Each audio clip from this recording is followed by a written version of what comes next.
Oh no, I don't. So, yeah, no, I'm good. It's nice and quick, Then I won't have media Thursday, Get it out the way. Are you feeling better? Physically? Yeah, compared to last week. Oh, compared to like you talking about San Fran? Oh yeah, I feel a lot better. Yeah, I felt great. Felt good last week. Um, versus Chicago. So yeah, I'm back. So you giving Tyler any pointers on how to get through it? I don't know what type of sickness he has. Hopefully, it's not the one I had. So, you know. Who to facing a guy like JALEN HURTS this week? Kind of, I know that he's big, he's fast, he's strong, got a great arm. How do you guys deal with that? Yeah, of course, I'm always going to say it all starts off with being able to stop the run. They have two really good backs who can hit the hole real fast. That's very strong. They got third down running backs as well. But it all starts with stopping that run game, and then, of course, then you having to get Jalen Hurts to hopefully stay in the pocket and make throws inside the pocket. A QB who has it all can do it all. Inside the pocket makes his throws, but outside the pocket is where he's very accurate, can throw across the body, strong enough to break tackles and create explosive plays out the run game as well. But also has his head down the field and looking to throw. So just an all around great QB. Compared to Justin Fields last week, he was kind of scrambling to run. Jalen Hurts does a little bit of both. So yeah. You see your share of rowdy fan bases around the league. This might be the rowdiest. I know Seattle's known for its, but they seem classy compared to Philly. Yeah. No offense to Philly. Yeah. What's it like going to that place, that city, and hearing all the gibberish? Yeah. Yeah, they're a team that a fan base that of course loves their football team and is rowdy, like you said. Rowdy on the field, off the field, social media. If you see them around the street, just a bunch of rowdy fans that love their team and want to win. And for us, it's a matter of going into their stadium and understanding that, and understanding that at the end of the day, we got a game to play, and we're trying to win that game. So, of course, those Philly fans are very crazy fans that love the game of football, and it'll be hopefully exciting to make a couple plays and get their fans to either be silent or how they boo their own team sometimes. So yeah. JG was downplaying him going back there, having coached there. It's just another game, that kind of stuff. Do you think this will be just another game for him, or is that probably asking too much of himself to think it's just going to be another game? Yeah, I think he's treating it throughout the week like it's just another game. Of course, he knows a lot of the personnel there, and he has us thinking, of course, it's just another game, and of course, we know about the fan base as well. But just a team who's battling to be a number one seed in the NFC, team that's going to be in the playoffs, and a team that of course is one of the best teams in the league. So for us to come in there and win that game, we're going to have to play a very good style brand of football, and we're going to take it one play at a time. And that's what it's going to be. During this team meeting this morning, I almost interrupted JG because I was like thinking in my head, like, I better not see no shaking hands, kissing, hugging babies before the game. You do that after the game. So, he'll probably see this and laugh about it. But, that was on my mind when he was talking today. So, of course, it's just another opponent. We're going to try and go into their house and win the game. Having said that, how nice would it be to help JG and Nick, get a win back there? Because that they're saying it's just another game, but deep down, it's not just another game. Yeah, I mean, just trying to get a win, period, is the main goal. Whether it's the Philadelphia Eagles or whoever it is, just to get another win in that win column is always the number one goal for the team, and of course JG as well. So, of course we're gonna try our best, and we're gonna work our best throughout the week so that, we're ready on Sunday to play the game. You mentioned a few minutes ago that Justin Fields is the type of quarterback that was scrambling outside the pocket. I know that that's something you said last week that you don't necessarily enjoy as a safety, but knowing that you're going through this kind of back-to-back weeks, having a quarterback that could extend plays, does that help at all? I would say it helps a little bit just understanding that and understanding, some of the calls that we had and some of the things we could have done better or worked,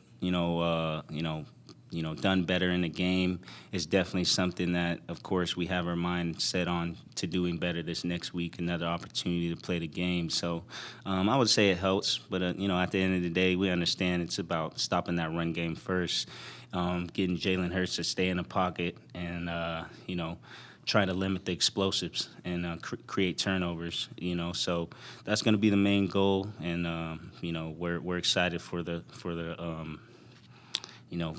this next opportunity to play this game. You were pretty animated on the sideline when you guys went down 21-0, and then you held them to 6 points after that. What was the messaging maybe you were telling your teammates at that point? Just settle down. They kind of just got up on us very, very fast, and didn't want guys to start pointing fingers at each other. Just talking about us staying together and taking it one play at a time, and believing that we were going to come back and we're going to play great style brand of football after those 21 points. And it goes to attest that the teammates that we have, we all stayed together, and of course, there was that fire in the beginning, but staying together is the biggest thing that matters, through it all, because if you stay together and of course you process it, understand it, and take it one play at a time, we can slowly inch back into this game, and that was just the the conversation between the group. You weren't quite that calm, though, when you were. Oh, no, not at all. Not at all. Sometimes, that kind of gets out of me sometimes. But,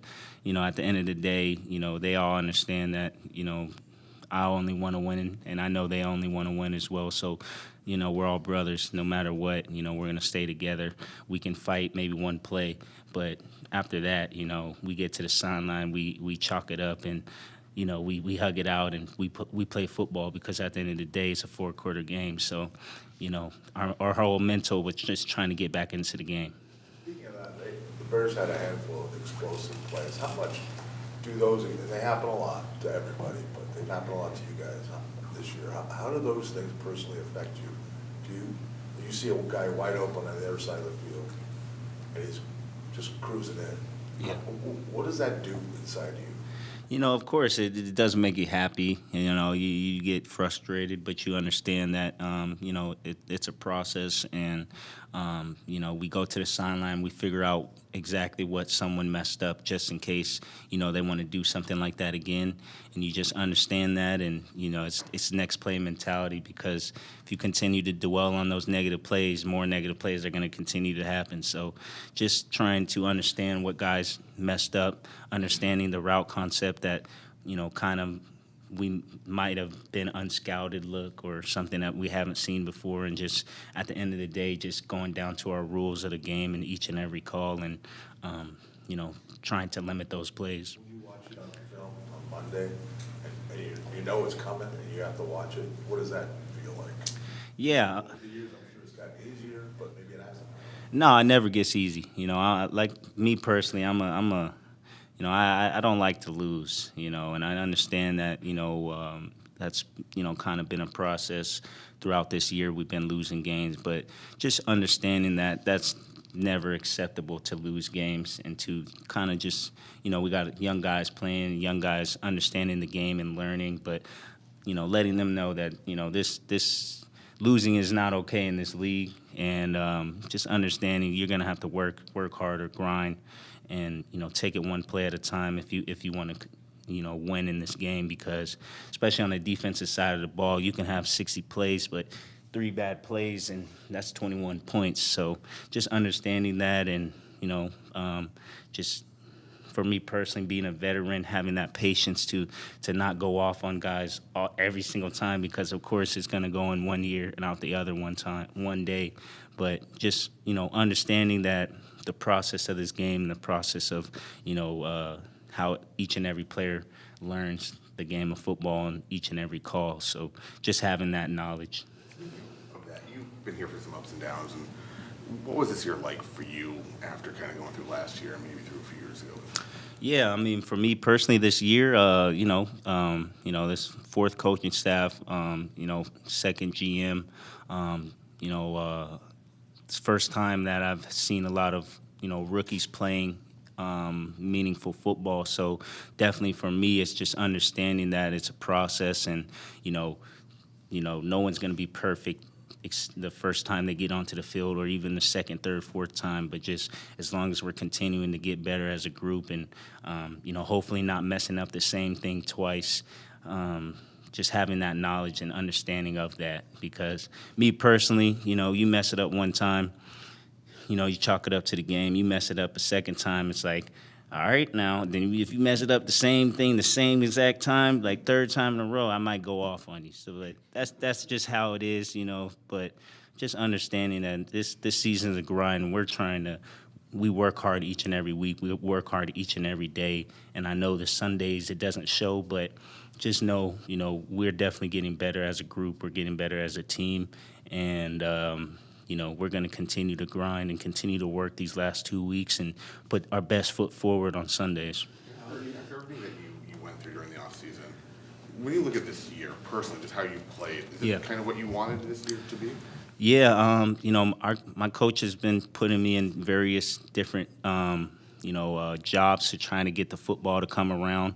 And this year, first time in really my career where it's, my whole career, I don't really see the football, but this year it's just like, it's kind of frustrating sometimes because it's just going away. But just understanding that, as long as I'm doing my job at a high level, as long as I'm continuing to help players, continuing to help guys understand different, route concepts or different things in the defense to help them play better, is, that's my main goal, is, of course, for us to win, but also for guys around me to make plays and guys around me to understand certain situations that happen, because, I'm trusting them to be there to make that play just like they're trusting me. So me personally, I know I got that injury, but, came back, and I feel like I've been playing really good football personally, been doing my job.